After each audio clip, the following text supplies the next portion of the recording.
my name is Claire Sporck, and I am a food photographer and food stylist here in Los Angeles, and I'm here today with the Desire Company. Alright, so I'm going to show you guys how to style a smoothie bowl with one of my favorite props, which is this little squeeze bottle. And today I put some almond milk in here, and I use this a lot for doing some garnishes or sauces, like on soups. If I need like a cream to be like lightly drizzled on the soup and I don't want to have to like spoon something on, so it helps prevent adding too much of the liquid to a dish. So with this, we're just gonna do some little spirals here.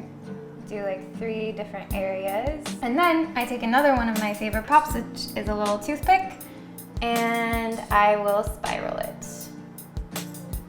And I just move it back and forth like this, and it creates a cool little design in the smoothie bowl.